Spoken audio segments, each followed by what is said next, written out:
Tá bom? Bora lá, gente. Então, vamos lá, você que está anotando. Impedimentos no caminho até a presença. Impedimentos até o caminho da presença. Pessoal, por que esse tema? Primeiro porque nós, se você olha para a história do Antigo Testamento, gente, a presença ela era representada por um lugar bem específico.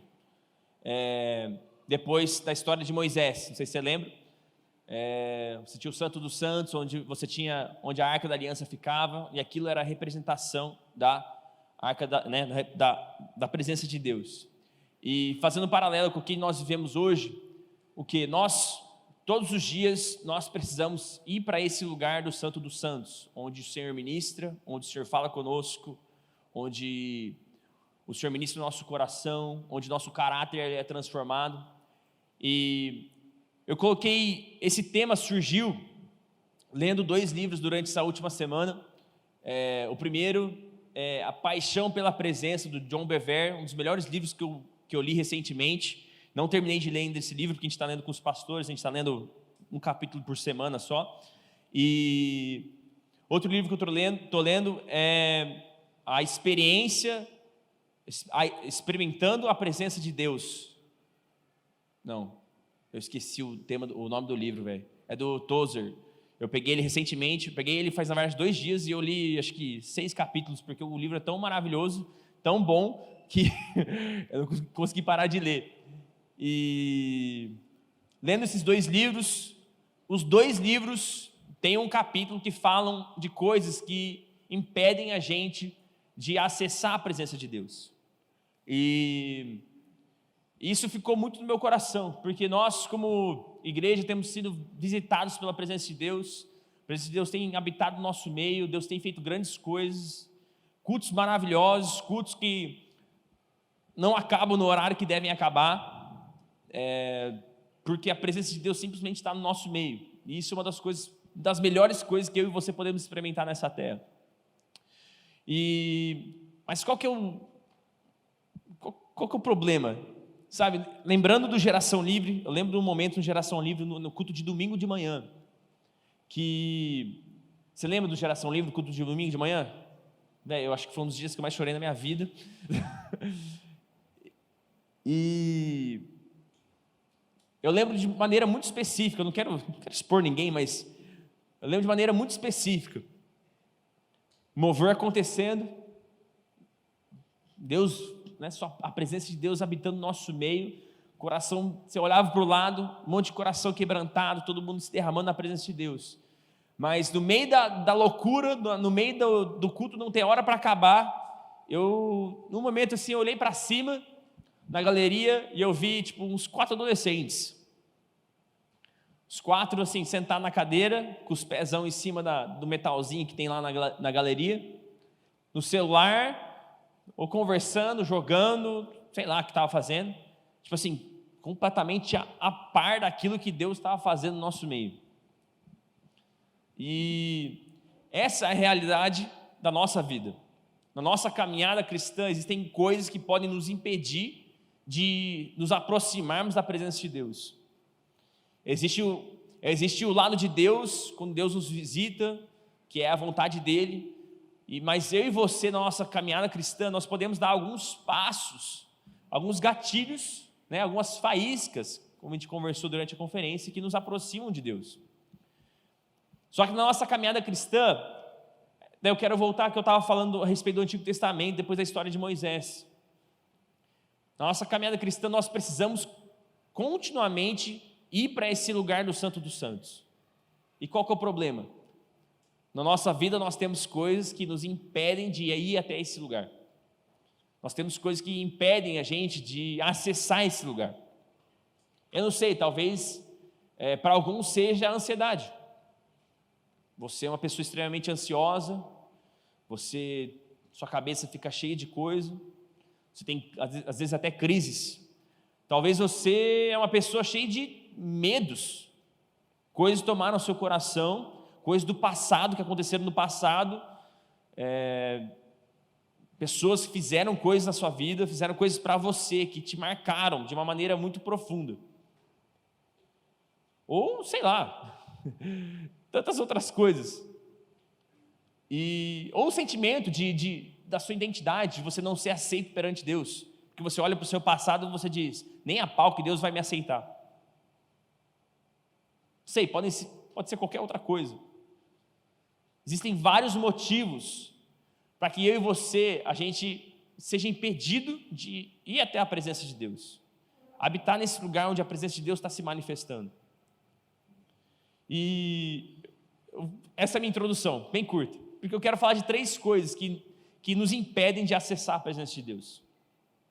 3 coisas que afetam o nosso relacionamento com Deus.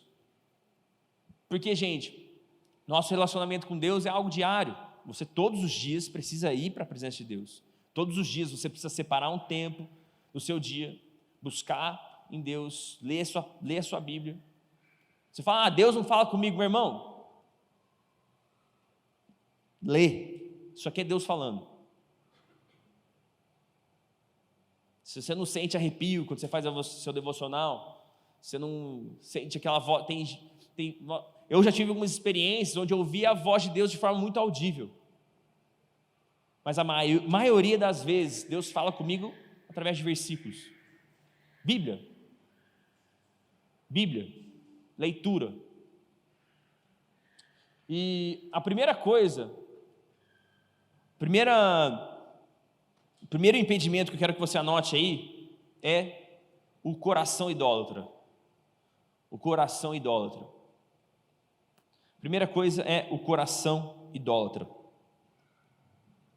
Idolatria, gente, o que é idolatria? Tentar resumir de uma forma bem fácil de entender, é reduzir a Deus a algo menor que Ele realmente é.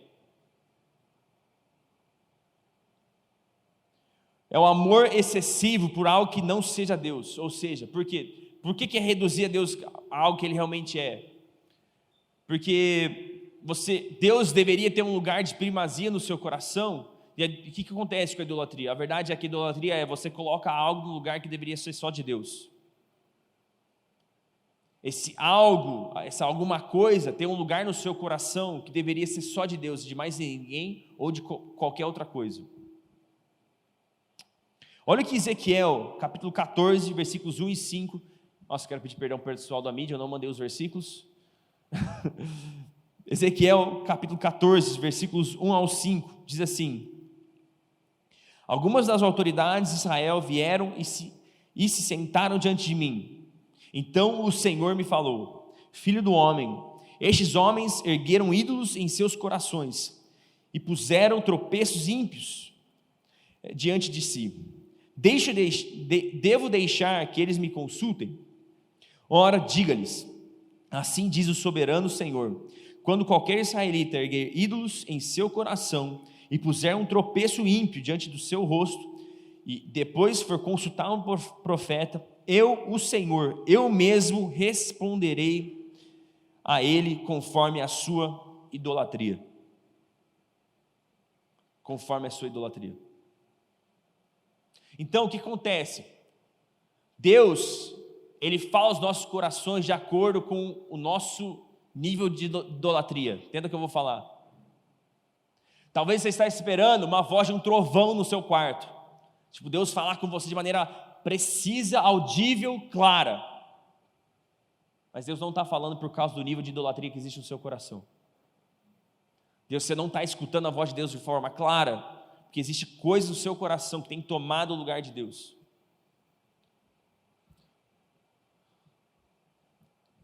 Ezequiel capítulo 14 é muito claro, gente. Deus responde ao nosso clamor conforme o nível da nossa idolatria. E eu acho bem interessante, porque Deus, Ele olha para o profeta e ele diz assim, não é você que vai responder por mim. Porque isso era muito comum no Antigo Testamento, o quê?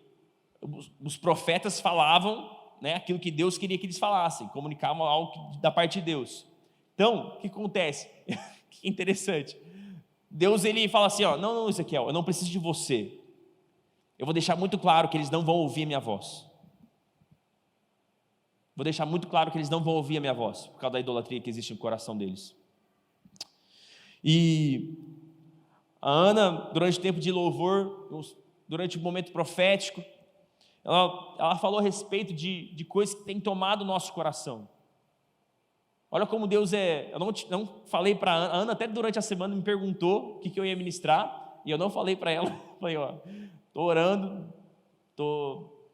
Deus tem falado algo, mas na sexta eu estava achando que eu ia ministrar uma coisa até quinta-feira, mas ontem Deus deu um cutuquinho, deu uma cutucada quando eu estava lendo esses capítulos dos livros que eu te falei.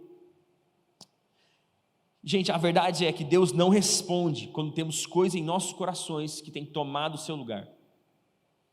Deus não responde, Deus não fala. Então tem gente esperando a presença de Deus, esperando a manifestação da presença de Deus, mas as pessoas não vão ter uma experiência pessoal com Deus por causa da idolatria que existe em seus corações. Isaías capítulo 42, versículo 8, você conhece o texto, diz que Deus não vai dividir sua glória, gente. Deus, ele não divide o seu coração com outras coisas. Ou Deus tem todo o seu coração, ou ele não tem nada. Nós somos uma fábrica de ídolos, gente. Nós gostamos de ter coisas nos nossos corações que nos preenchem. E se todos os dias nós não nos analisarmos, coisas vão tomar esse lugar de Deus. E essa é a realidade. Deus não vai dividir sua glória. Deus, ele não divide seu coração com outras coisas. Deus não divide o seu coração com a sua identidade. Talvez, né, isso é algo que tem tomado no seu coração, sua identidade, quem você é, quem você parece para os outros. Deus não divide a sua glória com ninguém. Colossenses capítulo 3, versículo 5 diz assim: assim façam morrer tudo que pertence à natureza terrena de vocês, imoralidade sexual, impureza, paixão, desejos maus e a ganância, que é idolatria. Então Paulo, no livro de Colossenses, ele deixa claro para nós que uma das raízes da idolatria é a ganância. É a ganância. Então a imoralidade sexual, a impureza que muitos adolescentes vivem aqui hoje é resultado da idolatria em seus corações. É momento de nós nos livrarmos dos deuses em nossos corações. É momento de nos livrarmos dos ídolos que nós geramos dentro dos nossos corações. Gente, é momento de chutar tudo, quebrar tudo. Eu tenho uma cena na minha mente muito engraçada. Não sei se muitos conhecem, mas meus avós, eu tenho um lado, né, por lado de pai, meus avós são o pastor Samuel e a pastora Lígia. Pelo lado da minha mãe, gente, meus avós eram pessoas muito amorosas, avós muito presentes, mas eles tinham, né, tinham seus defeitos, como todos nós. Um dos defeitos da família da minha mãe era a parte da religião. Meu avô era maçom, envolvidaço com a maçonaria, tanto é que quando ele saiu, levaram muito dinheiro dele. E a minha avó era uma mulher extremamente envolvida com o espiritismo. Assim, coisa maluca. Às vezes eu lembro que a gente passava todo Natal, a gente passava passava o Natal na casa da minha avó, né, lá em Tararé, depois em Tatuí. E coisa do tipo assim, a minha avó conversava com o demônio. Do tipo, o demônio fazia a voz de um parente dela falecido. Ela conversava com esses espíritos. E minha avó, ela tinha, quando eu penso em limpar, né, limpeza, livrar nossos corações dos ídolos, eu tenho uma memória muito novo. Minha avó tinha um quartinho na casa dela, que era onde ela fazia os rituais, onde ela tinha seus momentos, né, no espiritismo. Era um quarto cheio de vela, cheio de imagem, cheio de um monte de coisa. Eu tenho um primo 2 anos mais velhos pelo lado da minha mãe, que um dia a gente estava lá, minha avó saiu para ir no mercado, e a gente estava em casa, estava na casa da minha avó. Do nada, o Vinícius, que é esse meu primo, ele olhou para mim e falou: vamos entrar nesse quarto da avó? Eu falei: não, velho, estou me cagando aqui, velho, o que tem aí dentro? Nem sei o que tem aí dentro, o que vai acontecer, sei lá. Ele falou: não, vai ser massa, não tem ninguém não, a avó foi no mercado, ela vai demorar para voltar. O que é engraçado? Meu primo, ele estava numa época que ele estava fazendo karatê. Então o que ele fez? Ele entrou no quarto, ele viu aquele monte de vela, ele começou a treinar todos os golpes de karatê nas velas, ele quebrou praticamente todas as velas, todas as imagens, tinha um monte de foto, né, os retratos dos parentes da minha avó, ele quebrou tudo, bicudou tudo. Então, para mim, a cena de você limpar os ídolos é literalmente isso que eu vejo na minha mente. Meu primo bicudando tudo no quartinho da minha avó, quebrando tudo quanto é coisa, quadrinho, vela. Meu, maluquice, né? Mas, voltando aqui. Nós, quanto à limpeza dos ídolos do nosso coração, são coisas específicas. São coisas bem específicas. E Deus, nesses dias, para nos atrair para esse lugar da presença, é justamente isso que Ele faz. Ele olha para nós e Ele diz: André, é isso aí, ó. É essa coisinha que tem que tomar do seu coração. Você precisa de um espírito de Vinícius no seu coração para bicudar tudo, quebrar tudo, jogar tudo para fora. Gente, é momento da gente fazer a limpeza no quartinho do nosso coração. De fazer um arrastão, né? Tirar poeira, tirar ídolo, tirar vela, tirar não sei o que tem dentro do seu coração. Efésios 5, capítulo 5, versículo 5 diz assim: porque vocês podem estar certos disso, nenhum imoral, nem impuro, nem ganancioso, que é idólatra, tem herança no reino de Deus. Gente, eu quero ter herança no reino de Deus. Quem quer ter herança no reino de Deus? Amém? Você quer ter herança no reino de Deus? Então, para isso, o nosso primeiro passo, um passo muito prático, que eu e você podemos dar hoje, é fazer a limpeza no quarto do nosso coração. Remover os ídolos. Remover aquilo que tem tomado o lugar de Deus no nosso coração. John Bevere, nesse livro, né, A Paixão pela Presença, ele define a avareza, que é ganância, como o desejo pelo lucro. Ou seja, é o estado de você nunca estar contente. Você nunca está satisfeito, de que o que você tem nunca está bom. Sabe, gente, eu vou abrir uma coisinha, sou bem vulnerável com vocês aqui. Eu tenho vários hobbies, várias coisas que eu gosto muito, gosto de muita coisa. Gosto de jogar videogame, ontem a gente ficou jogando até, acho que um e pouco, né, de Valorant. Gosto de fazer esporte, basquete é um esporte que eu mais gosto, nem é o time que eu torço, mas é o que eu pago o pau pro Michael Jordan mesmo, tá? E tem vários hobbies, e algo que tem crescido muito no meu coração, eu sempre gostei muito de tênis, sempre gostei demais, sempre gostei muito de tênis, curtia tênis novo, sempre curti muito, cara. Foi uma paixão desde a minha adolescência. Quando eu era adolescente, tive o prazer eu tenho a bênção de ter alguns parentes que moram nos Estados Unidos. Ou seja, as coisas são muito mais baratas lá. Hoje, com o dólar tão caro, é um pouco mais caro, mas anos atrás, gente, não sei se você sabe, mas tinha uma época que o dólar era 1 por 1. Ou seja, comprar coisa fora do país era a melhor coisa que existia. Então, desde a adolescência, eu sempre pedi, meus primos sempre vinham dos Estados Unidos para o Brasil, meus pais iam uma vez por ano para os Estados Unidos para uma conferência, né, de pastores lá, visitar também parente. Então, assim, eu sempre tive o prazer e a bênção de ter algumas coisas que eu gostava demais. Tênis de basquete, eu lembro de quando eu estava treinando basquete no Clube do Canadá, tal, nossa, meu pai trouxe um tênis para mim que ele pagou uma mixaria lá, pagou tipo uns $20, e aqui era tipo uns R$400. E sempre foi uma paixão minha, sempre gostei demais. Quando eu morei nos Estados Unidos, fiz faculdade de teologia nos Estados Unidos, fiquei 4 anos, tive a oportunidade de comprar, porque eu trabalhava lá, então juntei uma grana, comprei alguns tênis, e sempre foi uma paixão minha, sempre gostei demais. E recentemente eu tenho comprado alguns tênis que eu gosto muito. E abrindo uma coisa com vocês, eu só tenho comprado porque a gente vendeu nosso apartamento. A gente vendeu nosso apartamento e a gente estava com uma grana que eu nunca tive na minha vida. E eu pude realizar alguns sonhos. Alguns sonhos. E qual que é a realidade, gente? Durante esses últimos 6 meses,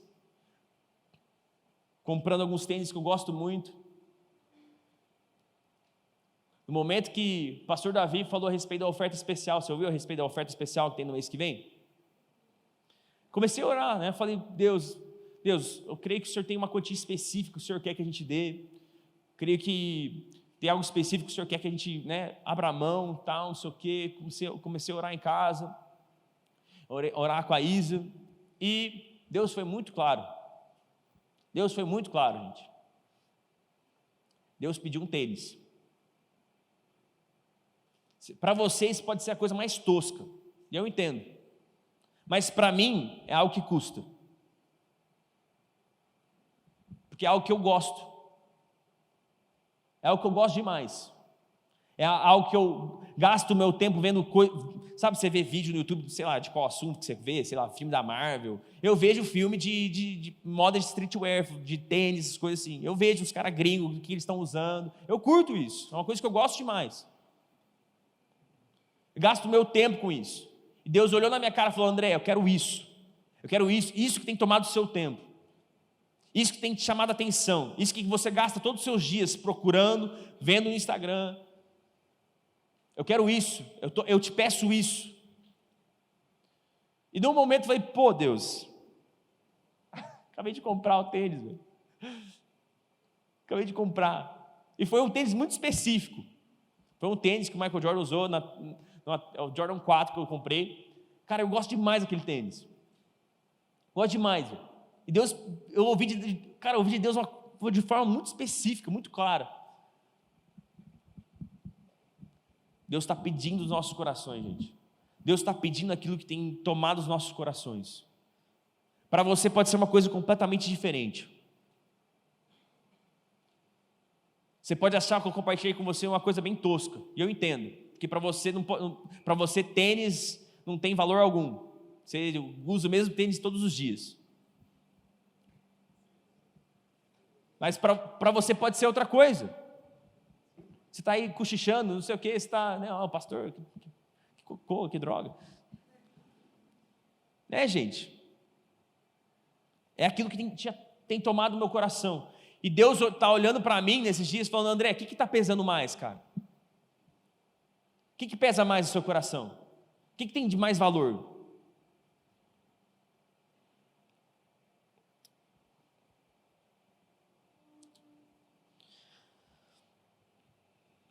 Sabe qual que é a realidade, gente? Quando eu comprei aquele tênis, esse tênis que eu lembro até do dia que chegou o tênis em casa, quando eu comprei. E o momento que chegou, no mesmo dia, eu comecei a olhar na internet o mesmo tênis, de cor diferente. Que o nosso coração é assim, você conquista aquilo que você quer. Quando você chega nesse nível, você olha para o lado e você quer o próximo.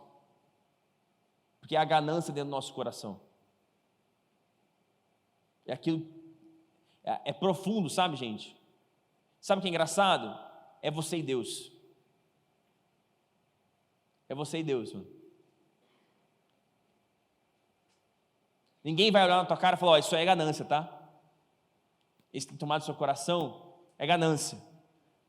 Não, é o Espírito Santo, ele cutuca, ele fala.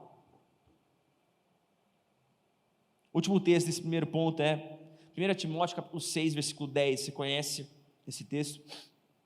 Pois o amor ao dinheiro é a raiz de todos os males. Detalhe, o amor ao dinheiro, não o dinheiro em si. Se você administra bem o seu dinheiro, Deus quer nos ensinar. Amém? Então, um coração idólatra. O primeiro impedimento, a primeira coisa que impede de nós acessarmos a presença de Deus é um coração idólatra. Coração idólatra. Coração que está cheio de ídolos que ocuparam o lugar de Deus no nosso coração. Amém? Segunda coisa, entretenimento. Segunda coisa, entretenimento. Tópico legal, né? Eu assisti durante a semana a temporada de The Last of Us. Nessa última semana não, eu vou ser real com vocês. Eu assisti em 3 dias. Sabe qual que você está falando de mim, mas na verdade você faz a mesma coisa, né? E nessa semana Deus deu um tapa na minha cara, porque eu estava lendo um capítulo desse livro, A Paixão pela Presença. Deus literalmente deu um tapa na minha cara. Porque você faz as contas, faz a conta comigo. Eu assisti 9 episódios de The Last of Us. Daí cada episódio tem 40 minutos, 50 minutos, mais ou menos isso. 8 horas. Vamos colocar aí 8 horas de The Last of Us que eu gastei em 3 dias. 8 horas, mano. O que tem ocupado o nosso coração, velho? E sabe o que eu falei a respeito disso no Geração Livre, não sei se você lembra um pouquinho, mas o entretenimento, velho, ele é uma maldição, porque ele traz o sentimento de paz, você está fazendo uma coisa massa, que está te relaxando, ele te engana, ele te dá algo que o Espírito Santo te dá também, só que ele te dá de uma maneira muito rasa, que não é profunda, de uma maneira que não permanece. Porque qual que é o meu sentimento agora, velho? Eu estou morrendo para ver a próxima temporada de The Last of Us. Eu fiquei tão assim que eu falei, pô, tem os jogos na internet, né? Vou comprar o jogo para eu jogar o jogo, para eu ver a história. O jogo custa R$240, eu nem a pau que eu vou comprar esse negócio. Entretenimento, velho, tem tomado os nossos corações, tem ocupado o seu tempo. Você está dando risada porque é verdade, velho. Você passou na última semana, você deve ter gasto. Se você fizer as contas, você sentar a sua bunda na sua cadeira lá, e você começar a notar o tanto de tempo que você gastou vendo a sua série durante essa semana, você provavelmente gastou mais de 20 horas assistindo série. Você sabe que é verdade. Se você fizer essas contas, um dia da sua semana foi para ver série. Se você abrir seu Instagram agora, tem uma página no seu Instagram que te fala quanto tempo você gastou no seu Instagram. Por minutos. Eu coloquei um alarme no meu Instagram. Eu coloco lá todo dia para ele despertar com 1 hora. E ele desperta, velho. Todo dia. 1 hora. 1 hora. Você passou mais de 1 hora aqui no seu celular. Só no Instagram, detalhe, só no Instagram. Entretenimento, gente. E sabe qual que é o problema? A gente traz esse aspecto do entretenimento para dentro da igreja. A gente acha que existe a necessidade de tudo ser divertido. Tudo tem que ser massa pra caramba, você tem que chamar atenção, sabe?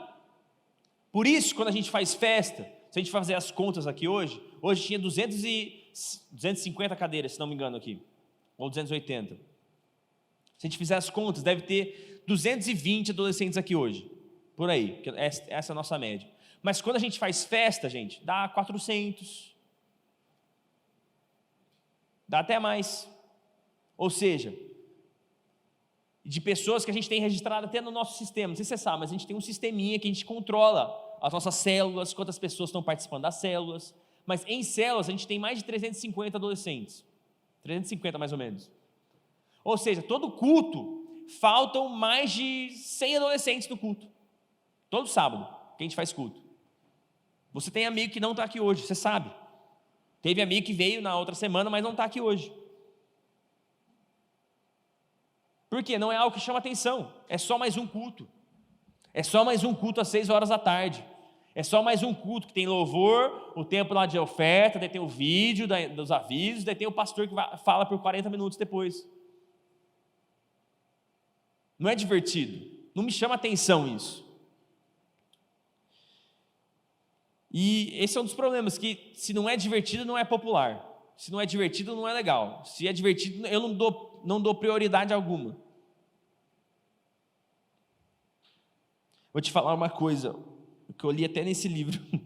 Sabe, gente, não foi legal quando Deus viu o seu povo se desviando dos seus caminhos. Não foi legal, não foi divertido quando Deus teve que enviar seu filho para habitar entre nós. Não foi legal Deus olhar para baixo na terra e ver seu filho sofrendo por mim e por você. Não foi divertido. Ele não estava feliz da vida, com o sentimento, olha lá meu filho lá tomando uma surra por esses caras que vivem uma vida idólatra, uma vida de pecado, vivem gastando mais tempo com outras coisas do que com tempo na minha presença.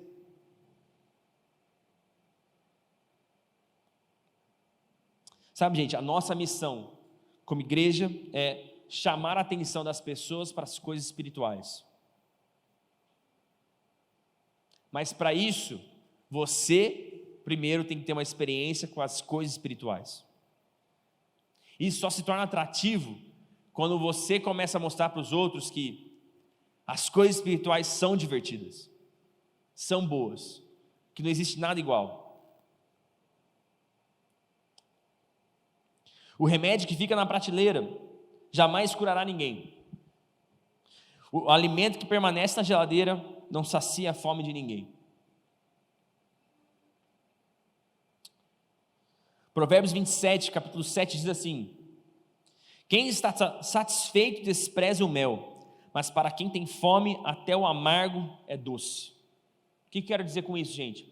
O entretenimento tem enchido nossa barriga e a gente não tem tido fome por Deus, porque a gente está cheio de entretenimento. Então você passou a sua semana, durante a sua semana, você gastou sei lá quantas horas assistindo série, jogando, tendo tempo com seus amigos, no sentido de só, né? E você está cheio, você não existe fome no seu coração, porque a sua semana foi boa, velho. Você aproveitou, você viu o filme que você gosta, você viu a série que você gosta, daí você chega no final de semana, você está cheio, você fala, pô, eu não preciso de Deus. Sabe qual que é o problema? Você precisa fazer isso de novo na semana que vem, senão o vazio aparece. E com Deus é completamente oposto.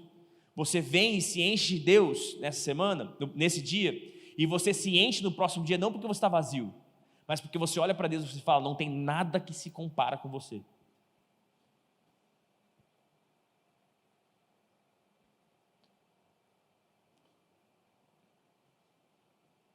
Até o mel,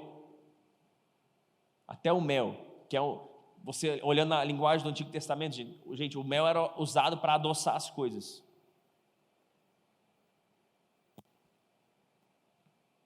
Mas para quem tem fome, até o amargo é doce. Ou seja, quando você está com fome, gente, um pouquinho da presença de Deus é tudo que você precisa. Quando você não está cheio de TV, jogos, prazeres deste mundo, um pouquinho da presença de Deus é tudo que você precisa.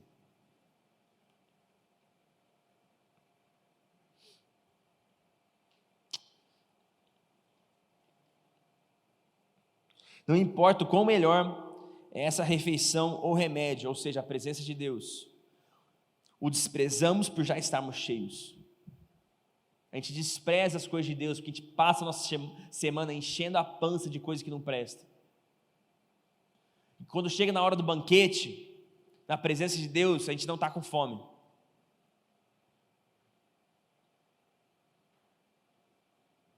Eu faço uma análise com você aqui, sabe? Todo domingo, acaba o culto, venho buscar o Judá na salinha ali embaixo. Todo domingo, sem falta, todo domingo. Levo ele lá para cima, porque eu sempre tenho algumas conversas para ter depois do culto, né, pastor? E o que ele faz? Ele vai na salinha dos músicos e ele come, tipo assim, umas 30 bolachinhas dos músicos. O que acontece? Chega depois, na hora do almoço, ele não quer comer a carne que vai dar para ele não quer comer o arroz, o feijão, porque ele socou a pança de clube social.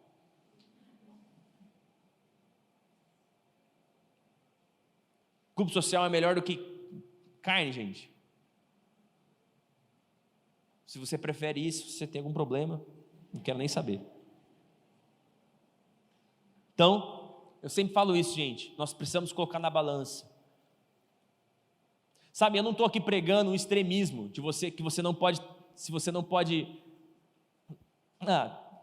ter entretenimento, você não pode ir no cinema, você não pode assistir uma série, não estou pregando isso, mas a gente precisa, durante a nossa semana, olhar e analisar, o que tem tomado o meu tempo? O que tem sido prioridade? A terceira coisa meu terceiro ponto, terceiro impedimento até a presença de Deus. Então, o primeiro, gente, é um coração idólatra. O segundo é o entretenimento.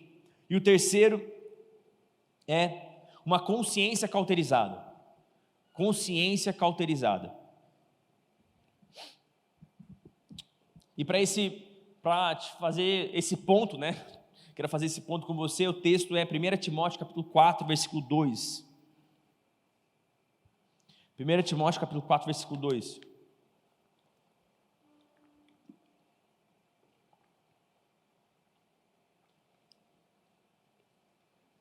Você que anotou? 1 Timóteo capítulo 4, versículo 2.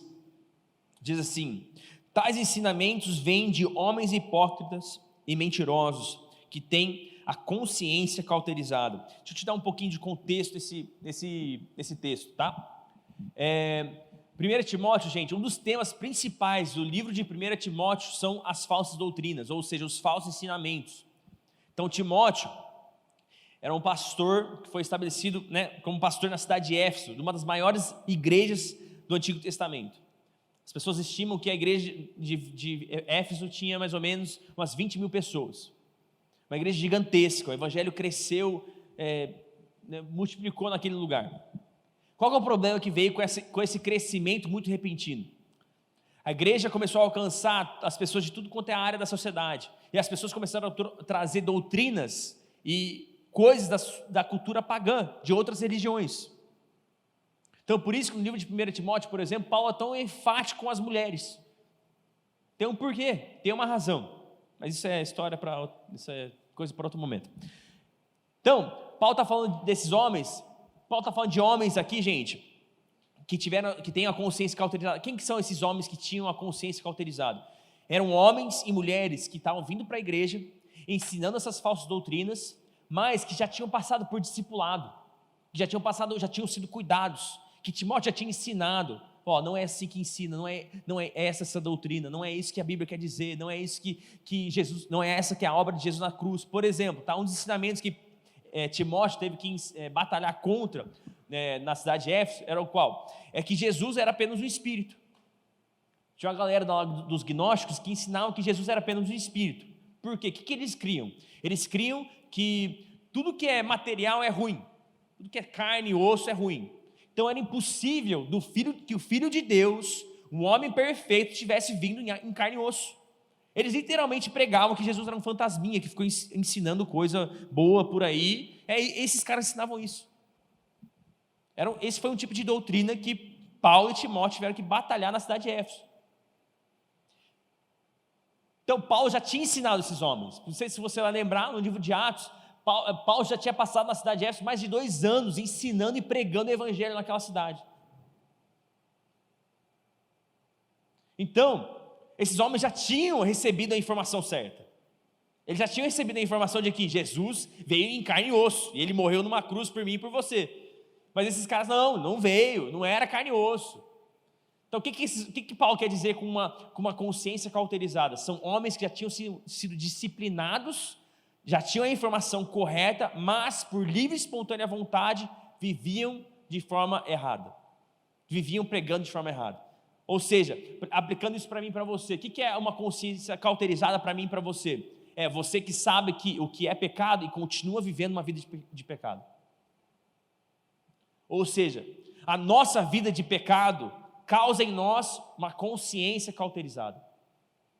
Eu não sei se você sabe o que é cauterização, mas cauterização é o processo de cicatrização de uma forma acelerada.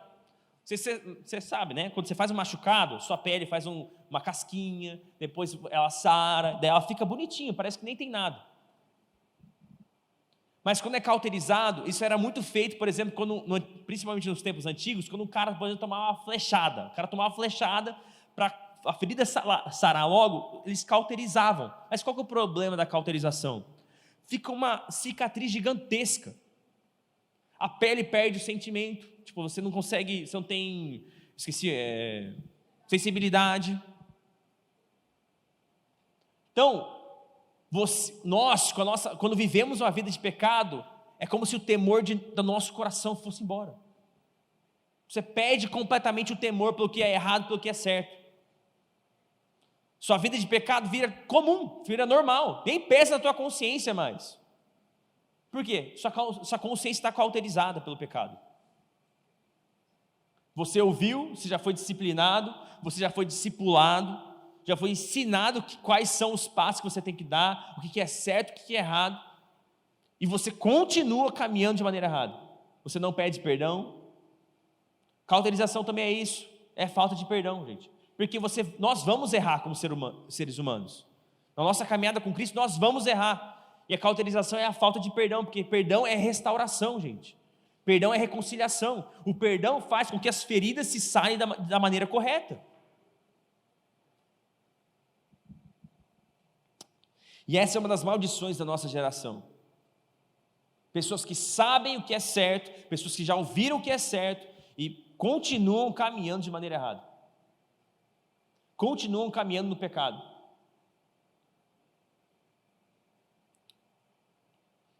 Queria chamar o pessoal da banda. Então, como que a gente foge desses impedimentos? Como que eu e você fugimos desse coração idólatra? Como a gente foge do entretenimento excessivo?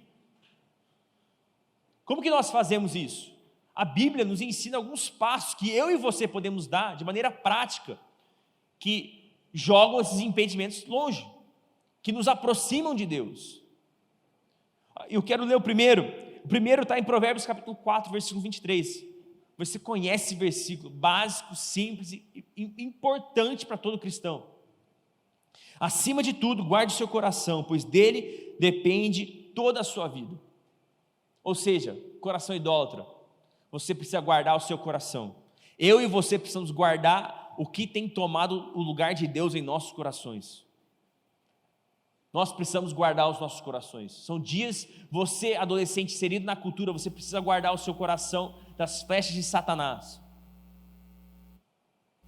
Sabe, talvez você precise guardar seu coração dos ensinamentos do seu professor na sua escola. Véio. Às vezes você tem um professor que fala muita porcaria na sua escola.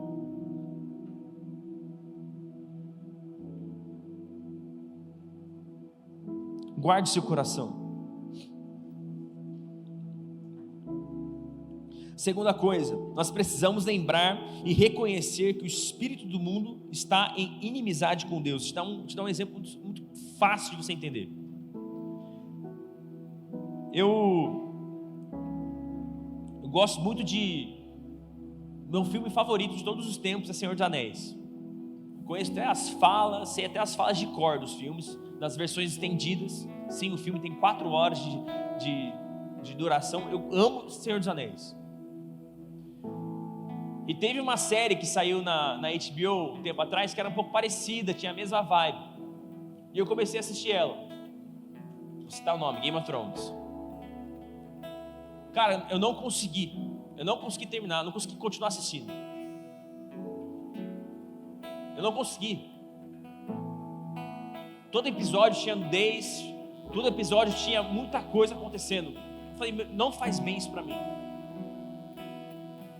Eu precisei tomar era um momento da minha vida que eu estava batalhando com o meu vício em pornografia. Eu precisei tomar uma decisão muito simples. Falar, essa série é boa, tem uma história legal, mas eu não posso dar esse passo. Eu preciso manter minha distância. Passos práticos. Às vezes você assiste uma série, velho, você até sabe o caminho que você faz. A série que gatilha a sua vontade de se masturbar. E eu não estou falando só com homem, não. Estou falando com meninas também. Já até sabe o caminho que você faz.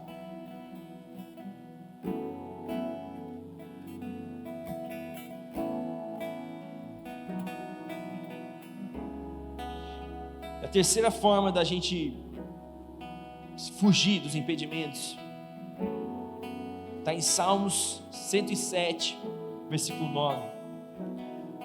Porque ele sacia o sedento e satisfaz plenamente o faminto. Ou seja, eu e você precisamos deixar de nos encher, vamos deixar de encher a nossa barriga de coisas que não são verdades eternas. Para que a gente se aproxime, por exemplo, no culto de sábado, que a gente chega aqui, a gente chega sedento pela presença de Deus. A gente chega aqui sabendo que esse aqui é o momento de adorar, esse aqui é o momento de louvar, esse aqui é o momento de engrandecer o nome de Deus, esse aqui não é o momento de ficar no celular, esse aqui não é o momento de ficar prestando atenção nas coisas que eu vou fazer depois durante a minha semana. Esse aqui é o momento de adorar a Deus, esse aqui é o momento de entregar meu melhor para Deus.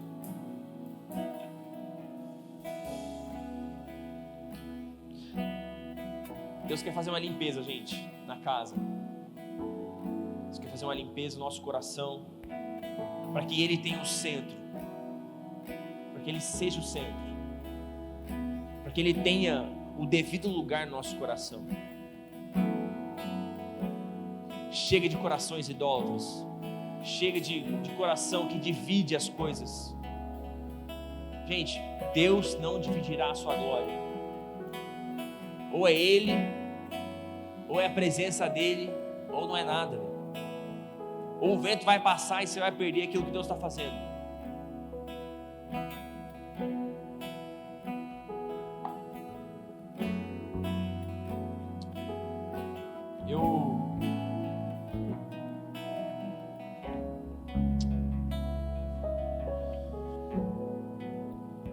Aquilo que eu não sei se você lembra, mas um dia no Geração Livre, eu fui bem enfático com algo que Deus estava falando comigo, e eu confesso que até me faltou um pouco de sabedoria na hora de falar.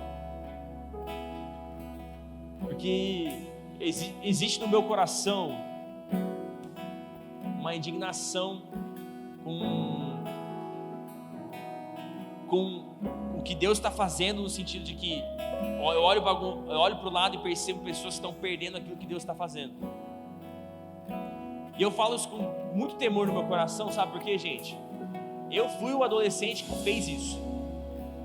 Eu fui o adolescente que pagou de filho de pastor, que assumi célula, pagando de crente, e perdi o mover de Deus na minha adolescência. Perdi o mover de Deus na minha adolescência. Eu vou te falar, cara, daqui 10 anos, a misericórdia de Deus vai estar ainda presente na sua vida. Você vai poder se reconciliar com o Senhor. Você vai poder caminhar com Deus daqui 10 anos. Mas eu quero te fazer um convite com urgência. O convite de Deus é para agora, não é para daqui 10 anos. O Senhor não quer que você perca os próximos 10 anos da sua vida, tentando aproveito agora e depois eu aproveito agora, depois eu volto para Deus. Gente, isso mostra uma imaturidade espiritual muito grande. Que eu olho para trás, eu agora, com a minha experiência pessoal com Deus, e um dos maiores arrependimentos da minha vida é olhar para trás e eu ter perdido anos da minha vida distante de Deus, pagando de crente.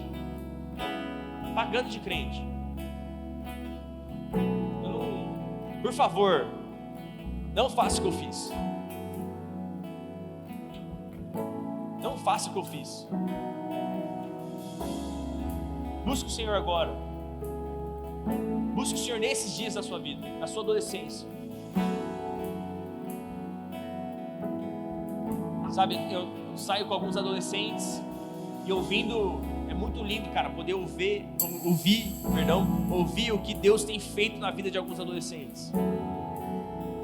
Cara, você fala, isso é coisa de, não entenda a minha expressão, isso é coisa de gente grande na sua caminhada com Deus. Gente grande de longa data de caminhada com Deus. Porque isso é real. Que Deus ele não fala coisas especiais com gente mais velha. Deus ele não tem um pacote de Deus para os adultos e um pacote para os adolescentes. Ele quer visitar todas as gerações.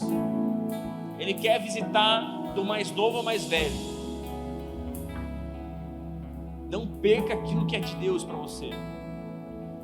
Isso vai sempre ser um dos temas da nossa pregação aqui. Não perca aquilo que é de Deus para você. Talvez hoje o que tem tomado o seu tempo é um entretenimento. Talvez você está olhando para você mesmo hoje e você sabe, ou é um coração idólatra. Você tem colocado coisas na sua vida que tem tomado o lugar de Deus. Esse é um lugar de arrependimento, gente.